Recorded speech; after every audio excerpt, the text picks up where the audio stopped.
This is the Late Round Podcast with your host, JJ Zachariason.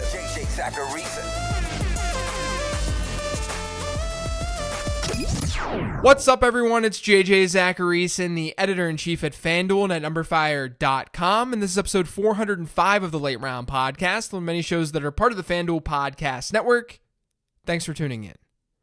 Right before the season every year, I like to do an episode of the show where I take a look back at all the takes I've had over the offseason and in the summer, and I like to set the record straight. My opinions and viewpoints change when new information comes my way. How I felt in May about a player isn't always how I'm going to feel about that same player in July and August. And if I didn't explicitly cover that player on the show, or at least in detail, then some of you may not know where I actually stand and where my head's at. So that's what today's show is all about. It's called Risers and Fallers because I'm taking a look at the players who have risen up in my rankings and players who have gone in the opposite direction.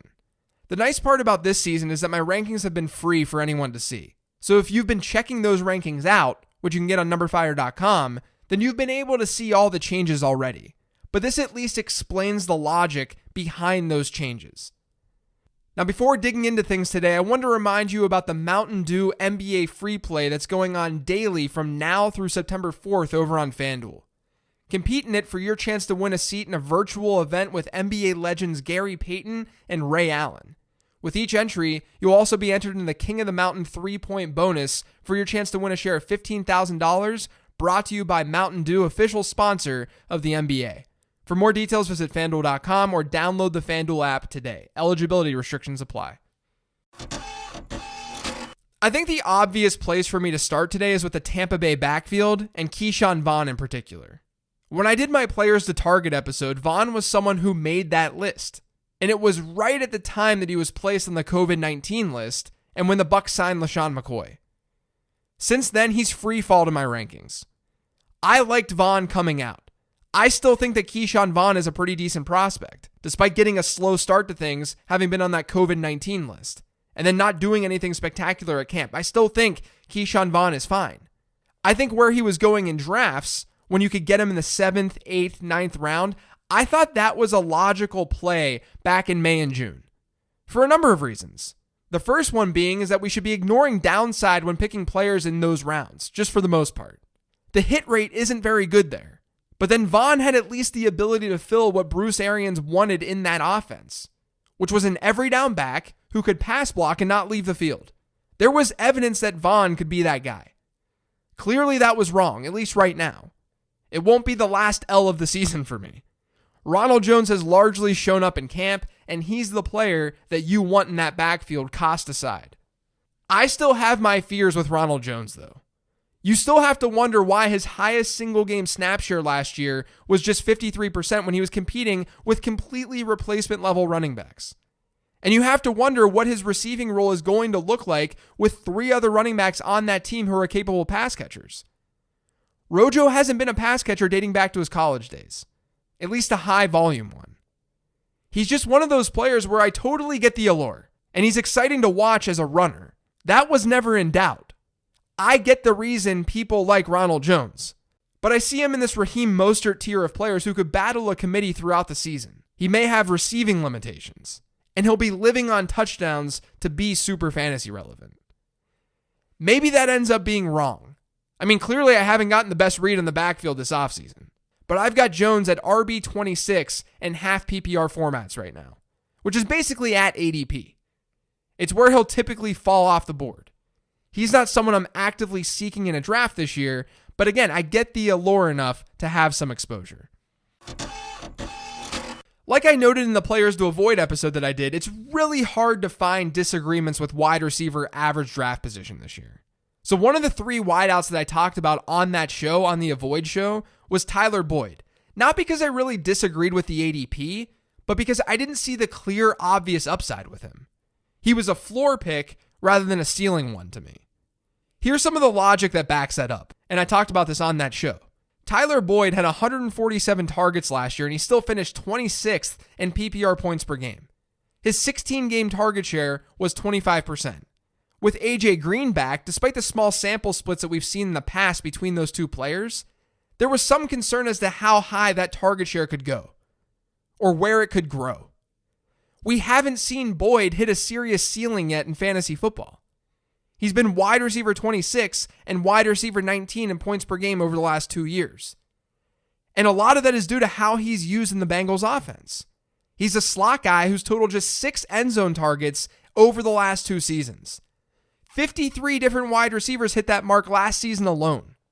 And I get that Joe Burrow is there now, but history has shown us that rookie quarterbacks don't produce top 12 and top 24 wide receivers at a very high rate. So that was the argument against Boyd. Not really against Boyd, but against Boyd's ceiling. But after drafting more and seeing how things have played out, I don't totally feel the same way about Tyler Boyd. Number one, I think that we could see an outlier type season from Joe Burrow as a rookie. As in, he may not limit his pass catchers as much as other rookie quarterbacks have. That's just based on him as a prospect and how he's evidently doing in camp. But also, AJ Green's been hurt and John Ross missed time. Tyler Boyd has gotten the most reps with Joe Burrow among relevant pass catchers on that team. And that can matter with a rookie quarterback, especially in this environment that we're in right now. Like Ronald Jones, I'm basically at ADP with Tyler Boyd. I think he's a great candidate to exceed expectation, which is why he's a popular value choice by analysts right now. He technically is a value. I just don't draft for straight up values in the middle rounds. I want more of a ceiling. But with that being said, I do think that I undersold that ceiling earlier in the month, given all the things that have happened in Bengals camp in August.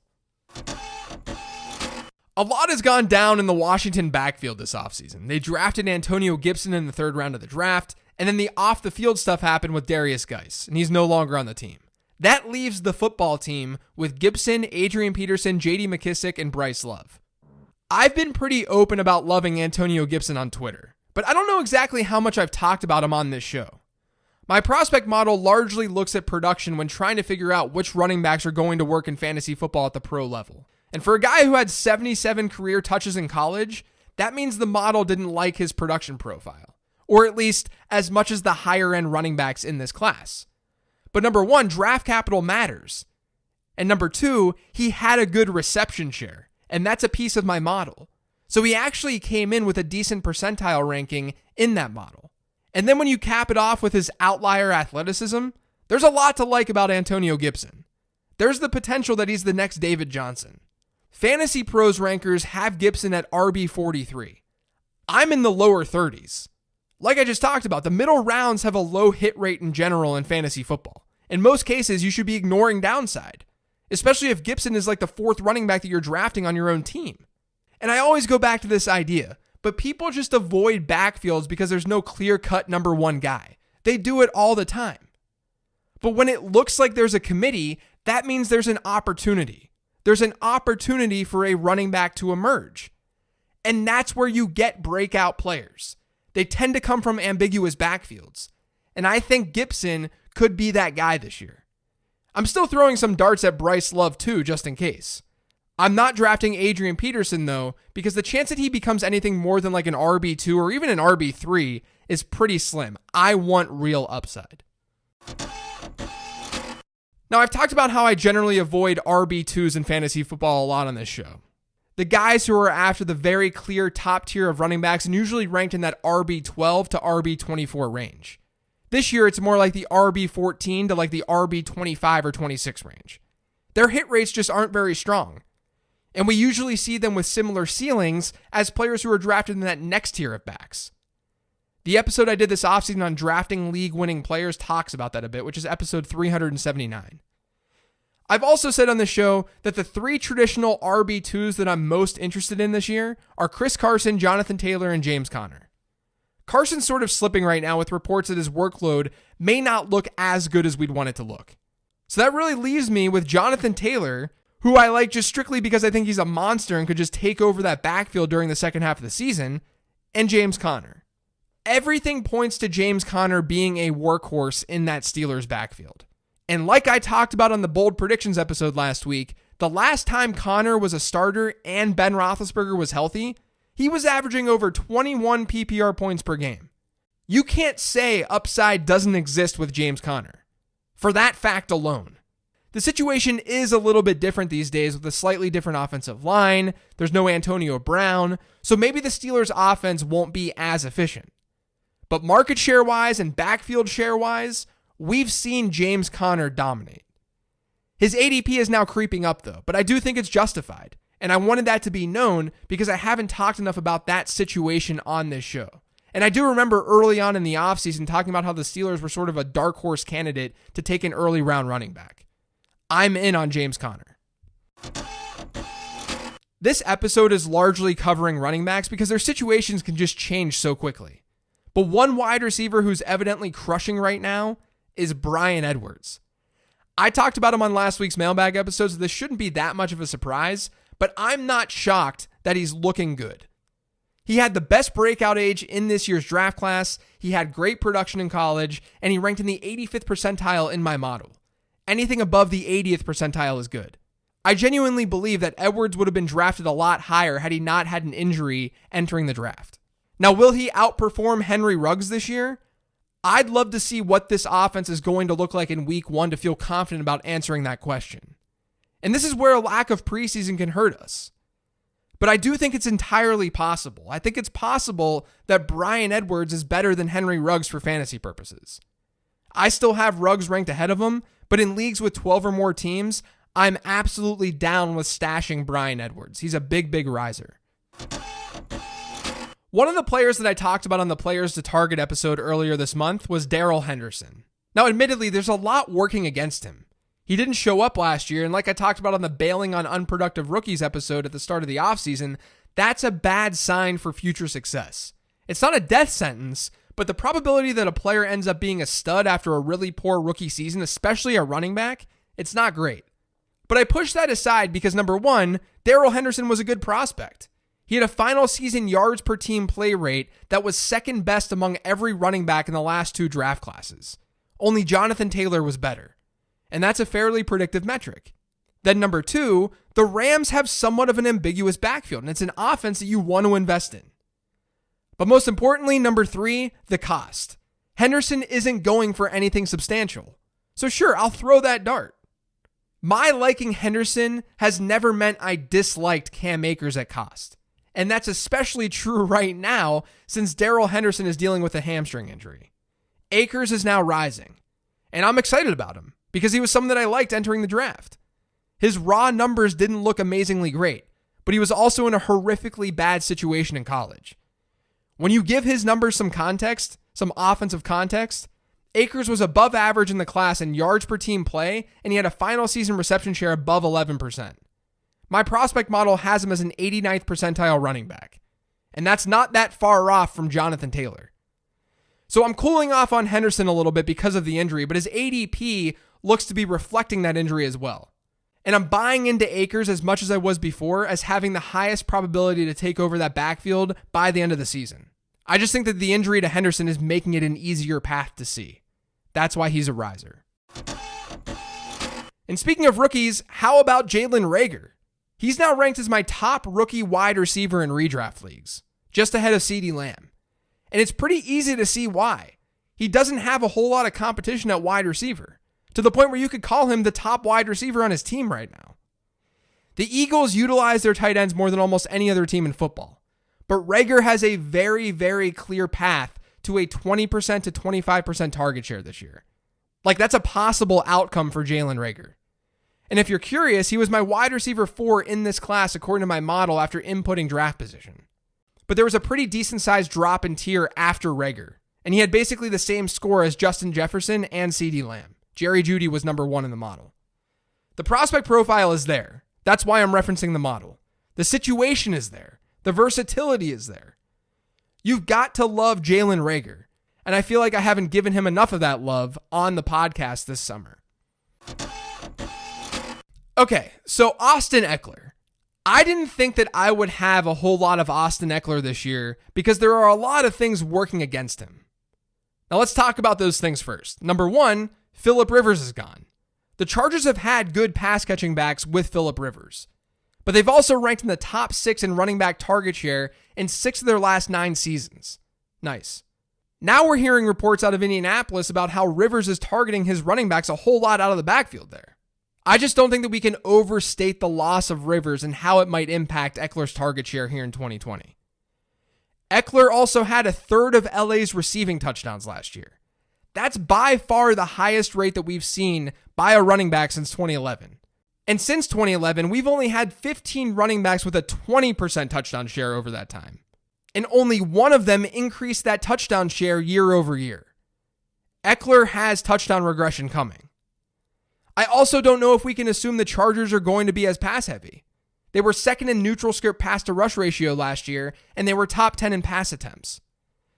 So if Eckler is going to have a top 5 ceiling, I would argue that he absolutely needs to be the goal line back on that team.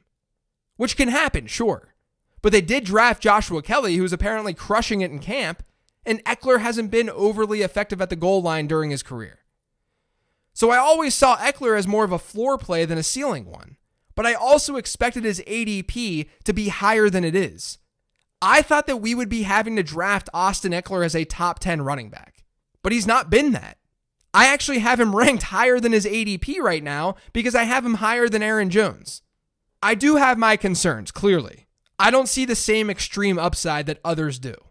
But Eckler is more than fine at his ADP in my opinion, and I've gotten a lot more of him this season than I expected. The last situation in players that I wanted to bring up on today's episode is the New England backfield and Damien Harris and Sony Michel. I think you guys know this by now, but my general philosophy with backfields is that in the later rounds, I'm almost always going to target the unknowns versus the knowns. And here's what we know about Sony Michel. He's seen 200 or more carries in each of his first 2 seasons in the league. He had 247 last year. He's also yet to hit a target share higher than 3.4%. And that's why he's yet to rank higher than 31st in PPR leagues at the position. He's fine as a fill-in. He's fine as a player in super deep formats. But he's not going to be a league-winning player more than likely. The chance that that happens continues to look slim. I see Sony Michel just like I see Adrian Peterson. Peterson has about 25 years on him, sure, but neither guy is likely going to have a super high target share. And even if they grab hold of plenty of early down work in their offense, chances are it's not going to really move the needle. I'd much rather get a Bryce Love and see if he can emerge. Or in the Patriots backfield, Damien Harris. Harris has become one of my highest rostered players this year. I don't know how it happened, but it happened. Maybe it's just because I knew that I was probably going to avoid Sony Michel, but Harris is on a lot of my teams right now. Like Darrell Henderson, Harris is another one of those players who didn't do anything during his rookie year, so historically and probability-wise, things don't look great. But like I mentioned on last week's mailbag show, I think it was on last week's mailbag show, Harris wasn't a bad prospect. His production was mediocre partially because he shared a backfield in college with Josh Jacobs. But the capital was fine, the profile was fine altogether. And because his cost hasn't shot up to a spot where the opportunity cost in getting him is super significant, I'm fine with playing probability here and seeing what we've got. I think there's at least a chance, it's in his range of outcomes, that Harris is a Sony Michel plus. That he ends up seeing a similar workload that Michel's seen in the past, but he has more versatility as a pass catcher. So I'm in on Damien Harris this year. He's a riser, and I will not be drafting Sony Michel. Now, hopefully all of this helps you guys understand where my head's at before we get the season going. It's pretty wild, but this is the last non-mailbag show of the offseason. Starting next Tuesday, I'll be bringing you this show 4 times per week. I've got the 15 transaction show happening each Tuesday, the 10 trends episode that I started last year happening every Wednesday, then a matchup show, and then the weekly mailbag. I'm ready for it, and I hope that you guys are too. That's going to do it for today's show, though. Thanks to all of you for listening. If you've yet subscribed to the Late Round Podcast, make sure you are by searching for it pretty much anywhere podcasts can be found. And don't forget to follow me on Twitter @LateRoundQB. Thanks, everyone. Talk to you later in the week.